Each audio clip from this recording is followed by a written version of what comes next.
तो last part के and में हमने मैक्स नाम के लड़के को देखा था जो बहुत गरीब फैमिली से था, इसलिए वो एक मिलिट्री एकेडमी में जाने का डिसाइड करता है ताकि वो अपनी फैमिली को अच्छी फैसिलिटीज दे सके। पर हाओबाई नाम का उसका क्लासमेट गलत तरीकों से मैक्स को एग्जाम में फेल करा देता है क्योंकि वो मैक्स से चिढ़ता था।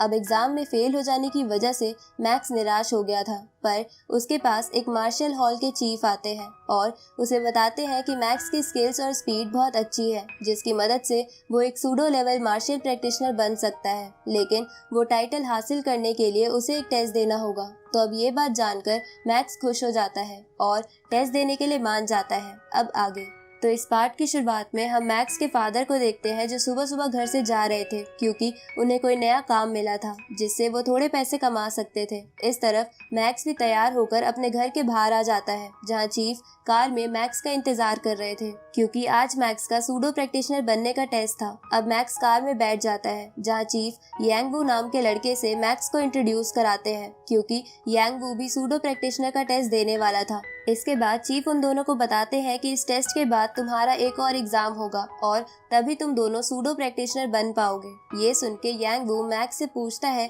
कि क्या तुमने सोचा है कि तुम सूडो प्रैक्टिशनर का एग्जाम पास करने के बाद क्या करना चाहते हो, क्योंकि इस एग्जाम को पास करने के बाद तुम्हारे पास 4 रास्ते होंगे, जिसमें पहला कि तुम मिलिट्री ज्वाइन कर लो और कंट्री को प्रोटेक्ट करो, दूसरा मार्शल आर्ट हॉल ज्वाइन करके स्टूडेंट्स को सिखाओ और खुद सीखो, तीसरा सिक्योरिटी कंपनी ज्वाइन कर लो, या फोर्थ सोशल वर्क करो। ये सुन के मैक्स यांग वू से कहता है कि मैंने अभी कुछ नहीं सोचा है, जिस पर यांग वू कहता है कि मैं तो मार्शल आर्ट हॉल ही ज्वाइन करूंगा। तभी चीफ बोलते हैं कि अगर कोई अच्छा practitioner martial art hall join करता है तो हम उसको रहने के लिए एक विला और 2.5 लाख रुपीस मंथली सैलरी देते हैं। ये सुन के मैक्स अपने पेरेंट्स के बारे में सोचता है कि इतने पैसों से उसकी फैमिली आराम से रह सकेगी। तभी उसे ईवा की याद आती है जिसे दूसरी एकेडमी में एडमिशन मिल गया था, इसलिए मैक्स को लग रहा था कि वो अब उससे कभी नहीं मिल पाएगा। इस तरफ हम ईवा को देखते हैं जो स्टूडेंट्स को एकेडमी के एक और टेस्ट के लिए एग्जाम फॉर्म दे रही थी, पर ईवा जब वहाँ मैक्स को नहीं देखती तो वो थोड़ा दुखी हो जाती है।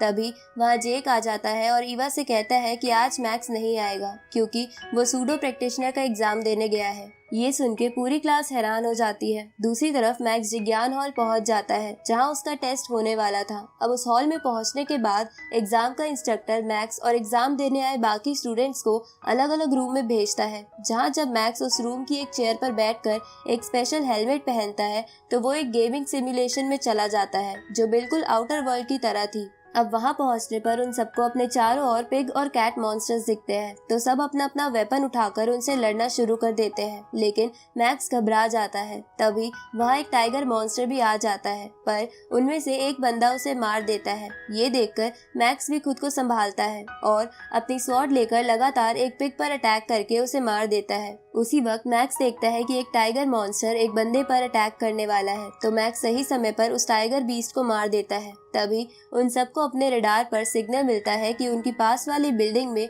एक बहुत खतरनाक मॉन्स्टर है। इधर हम मैक्स के फादर को देखते हैं जो अपने दोस्तों के साथ एक घर में सामान शिफ्ट करने का काम करने आए थे, पर वो घर हाओबाई का था। दूसरी तरफ वो सब उस बिल्डिंग में आ जाते हैं जहां उनका डेंजर इंडेक्स 500 पहुंच जाता है, जिसका मतलब था कि आसपास कोई ई रैंक मॉन्स्टर है। तभी उन सब पर एक बड़ी सी गोल्डन ईगल अटैक करती है, तो वो सब बिल्डिंग से बाहर आ जाते हैं और अपने वेपन से उस ईगल पर अटैक करते हैं, लेकिन उन सब के वेपन ही टूट जाते हैं क्योंकि उस ईगल के फेदर बहुत ज्यादा शार्प और स्ट्रॉन्ग थे। अब वो ईगल एक एक कर उन सबको मार देती है। ये देखकर मैक्स को गुस्सा आ जाता है और वो अपनी स्वॉर्ड लेकर ईगल की तरफ बढ़ता है, तो ईगल मैक्स पर अपने शार्प फेदर से अटैक करती है, लेकिन मैक्स उनसे बच के ईगल पर चढ़ जाता है और अपनी स्वॉर्ड उस ईगल के सर में घुसा देता है। पर इससे वो ईगल नहीं मरती बल्कि और भी गुस्सा हो जाती है और मैक्स को भी मार देती है, जिसकी वजह से मैक्स सिमुलेशन से बाहर आ जाता है और उसे लग रहा था कि वो इस टेस्ट में फेल हो गया है। पर इंस्ट्रक्टर मैक्स को बताता है कि उसने एग्जाम क्लियर कर लिया है क्योंकि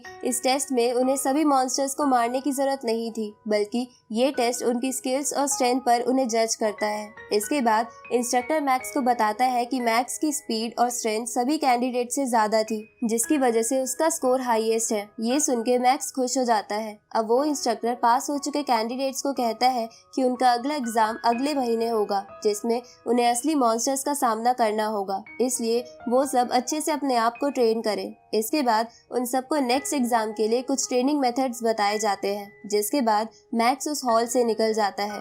इधर हम हाओ बाई के घर को देखते हैं, जहां हाओ बाई मैक्स के फादर को धक्का मारता है और उन पर झूठा आरोप लगाता है कि उन्होंने उसके घर का एक फर्नीचर तोड़ दिया है। ये सुन के मैक्स के फादर के दोस्त हाओ बाई से कहते हैं कि वो फर्नीचर पहले से ही टूटा हुआ था, पर हाओ बाई उनकी नहीं सुनता और उन सबको अपने गार्ड से पिटवाता है। पर तभी वहाँ मैक्स आ जाता है, जो अपने फादर को घर ले जाने आया था। पर मैक्स अपने पेरेंट्स को पिटता हुआ देखकर गुस्सा हो जाता है और हाओ बाई उसे और गुस्सा दिलाता है, क्योंकि वहाँ चारों तरफ सीसीटीवी कैमरास लगे हुए थे। अब मैक्स गुस्से में उन गार्ड्स को बहुत मारता है और उनके हाथ पैर तोड़ देता है। साथ ही मैक्स हाओ बाई को भी बहुत पीटता है। पर तभी वहाँ पुलिस आ जाती है, जिन्हें हाओ बाई आधी सीसीटीवी फुटेज दिखाकर मैक्स को अरेस्ट करवा देता है। लेकिन ये सब ईवा भी देख लेती है, जो वहीं से गुजर रही थी, और उसे मैक्स की चिंता होने लगती है। आगे मैक्स को जेल में डाल दिया है, जहां एक पुलिस वाला मैक्स के फादर को बताता है कि हम मैक्स के केस को और इन्वेस्टिगेट करेंगे और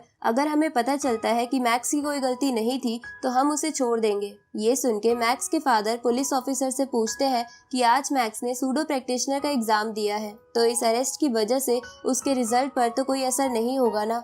अब सूडो प्रैक्टिशनर एग्जाम सुनकर ऑफिसर चौंक जाता है। इधर सेल में एक ताकतवर गुंडा मैक्स से उसकी मसाज करने को कहता है, पर मैक्स इसके लिए मना कर देता है, जिसकी वजह से वो गुंडा गुस्सा हो जाता है और मैक्स पर अटैक करता है। पर मैक्स उसके अटैक से बच जाता है। पर मैक्स ये समझ जाता है कि उस गुंडे की स्ट्रेंथ बहुत ज्यादा है, इसलिए मैक्स उस गुंडे के अटैक से बचते हुए उसे बहुत मारता है। तो वो गुंडा मैक्स से माफी मांग लेता है। तभी सेल का एक कैदी मैक्स से कहता है कि तुम्हें यहाँ लड़ाई नहीं करनी चाहिए, क्योंकि अगर एक बार तुम पर पक्का केस बन गया तो तुम सूडो एग्जाम से बाहर हो जाओगे। दूसरी तरफ हम हाओ बाई को देखते हैं, जो बार में एक बंदे से मिलता है और उसे बताता है कि एक लड़के ने हाल ही में मुझे और मेरे दोस्तों को पीटा था, साथ ही उस लड़के ने मुझे परेशान कर रखा है। ये सुन के वो बंदा हाओ बाई से बोलता है कि तुम तो मार्शल आर्ट हॉल के स्टूडेंट हो, तो तुम उससे कैसे हार गए। जिस पर हाओ बाई उसे बताता है कि मैक्स बहुत ताकतवर है और उसने आज ही सूडो प्रैक्टिशनर एग्जाम भी दिया है।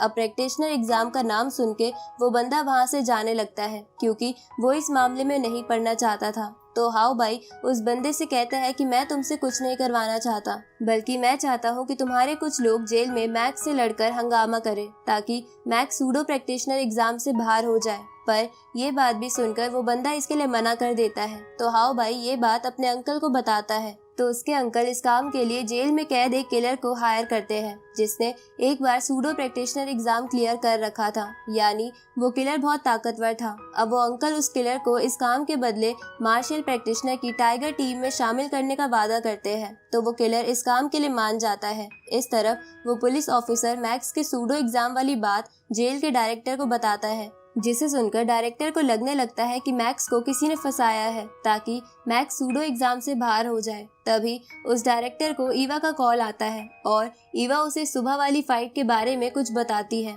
दूसरी तरफ हम चीफ और उस इंस्ट्रक्टर को देखते हैं, जो उस किलर के बारे में ही बात कर रहे थे, क्योंकि उस किलर ने अपने सूडो प्रैक्टिशनर एग्जाम में कई कैंडिडेट्स को मार दिया था, जिसकी वजह से वो अभी जेल में था। आगे चीफ और प्रैक्टिशनर सूडो एग्जाम के सभी कैंडिडेट्स की स्किल चेक करने लगते हैं, जहां मैक्स की प्रोफाइल देखकर इंस्ट्रक्टर चीफ से कहता है कि वैसे तो इसकी स्पीड और स्ट्रेंथ बहुत अच्छी है, पर ये पहली बार सूडो एग्जाम दे रहा है, इसलिए इसे एग्जाम क्लियर करने में बहुत डिफिकल्टी आएगी। पर तभी वहाँ खड़ा वो वॉरियर जिसने मैक्स की जान बचाई थी, इंस्ट्रक्टर से कहता है कि मैक्स वो एग्जाम आराम से क्लियर कर लेगा, क्योंकि जब मैक्स सूडो प्रैक्टिशनर एग्जाम दे रहा था तब मैं भी वो टेस्ट देख रहा था और मैंने मैक्स के अंदर बहुत ही ताकतवर स्पिरिचुअल पावर महसूस की थी। ये सुन के इंस्ट्रक्टर चौंक जाता है। इधर हम मैक्स को देखते हैं, जिसे चीफ की एक बात याद आती है, जिसमें चीफ ने पास हुए कैंडिडेट्स को बताया था कि मार्शल प्रैक्टिशनर में कुछ रेयर प्रैक्टिशनर्स भी होते हैं जिनके पास स्पिरिचुअल पावर होती है। साथ ही वो प्रैक्टिशनर्स ऑर्डिनरी प्रैक्टिशनर से 2 गुना ताकतवर होते हैं